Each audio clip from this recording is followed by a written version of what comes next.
Hello. All right. So before you start off with the track, you have to start off with a reference track, or at least that's what I start out with normally. So you would go to, I don't know, just any track that you actually enjoy listening to, and you basically take from that track the I guess how it's built. You look at how it's built, you look at all the elements inside of the song, and you try to match the amount of elements that are in that track in your own track. So I am going to I'm going to go into my likes. Sorry, this web page is a little bit slow because I haven't used this tab in a while. It's just been open. Alright, it should be faster now.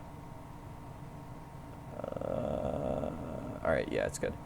Alright, so I'm going to use... I'm going to use this track as a reference. I'll let you listen to a little bit of it.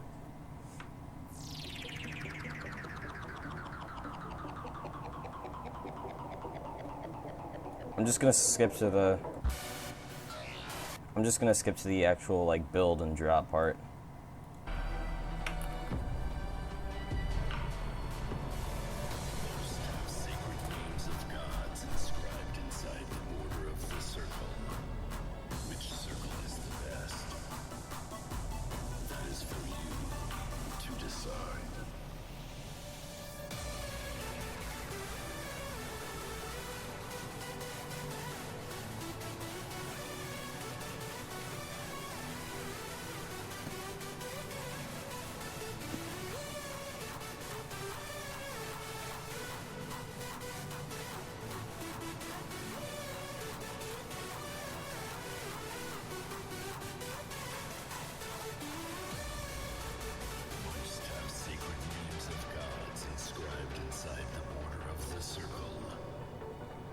By looking, you will see that some names are hard to read.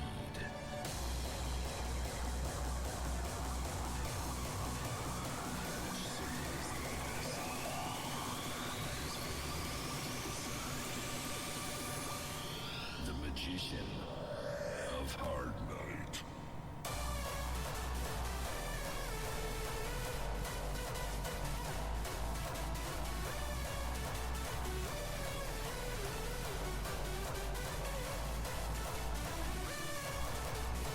All right, well that's basically that. The track to me it sounds really nice. I like the drop that it has where it basically stops. The Magician of Hard Night.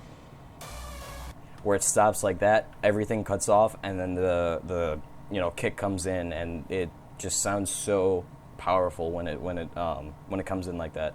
I want to copy that in my track. So let's say that's what I'm using for a reference. I want something to feel similar to that.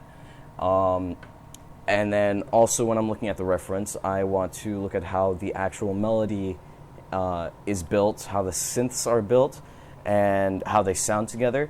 And also I want to look at the amount of layers that he actually has in the track. So I'm just going to take a quick listen. I was listening throughout that entire thing. That's the reason why I was playing it for so long. I was actually analyzing the song in my head, piecing together all the different parts, like the some of the industrial sounds that were in there, and some of the like pads that were in there, and some of the violins and harps and stuff like that were in there. Well, not harps, it was just violins, or maybe cellos, something along those lines. But I was basically just analyzing it while I was listening to it. That's the reason why I played it for so long. But yeah, let me go back and actually tell you what I hear with each part and how I break it down.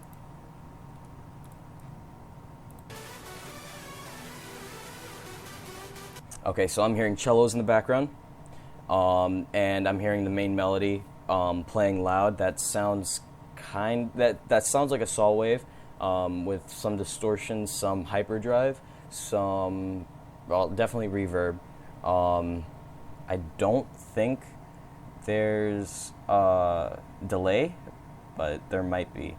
I don't know. I'll go into all of that later. I mean, you may or may not know what they are, but I'll go into each part of the effects. Those are all effects, by the way. I'll go into all the different types of effects later on.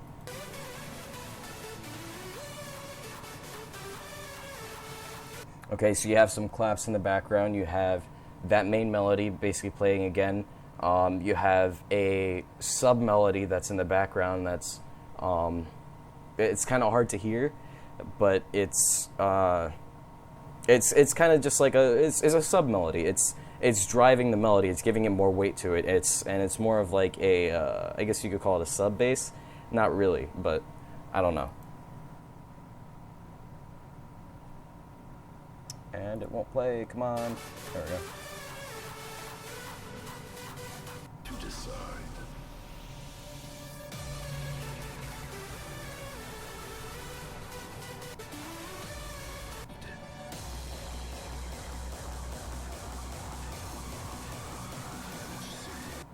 That basically just consists of the kick. It has a sample with that's an uplifter.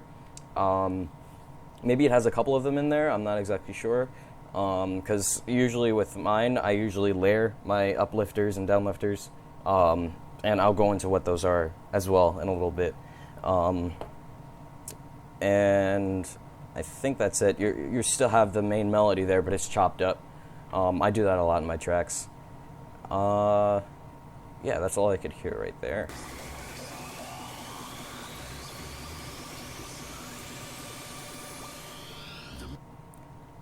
That was all effects right there. The reason why it sounded so washed and mixed together and all that.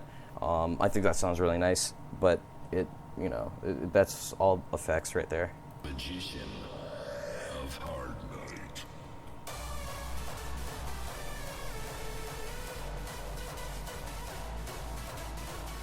Okay, there it's just the kick, the main melody, and then there's a sub melody in the background that's kind of hard to hear, but it gives it more weight.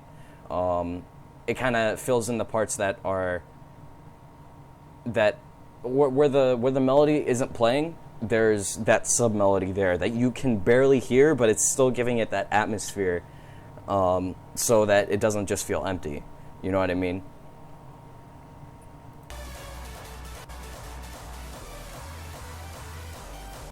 Right there, there was a difference in the kick. I don't know if you could tell, but I mean, in hardstyle we do that a lot. There's the main kick, and then later on in the main euphoric melody, which is that part right there, the kick gets a snare added to it to add a little bit more of a punch to it. I guess since you don't listen to hardstyle, you don't really know what I'm really talking about. I mean, if you want me to explain to you what hardstyle is and give you an in-depth analysis of how to understand hardstyle and what exactly goes into it, and maybe I could show you some projects. I don't know if you want.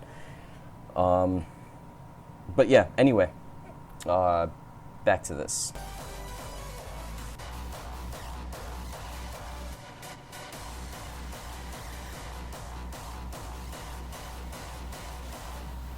Okay, just right there, it was some screams or screeches. They're kind of the same thing. That's something mainly done in hardstyle. It's not really done in any other genre.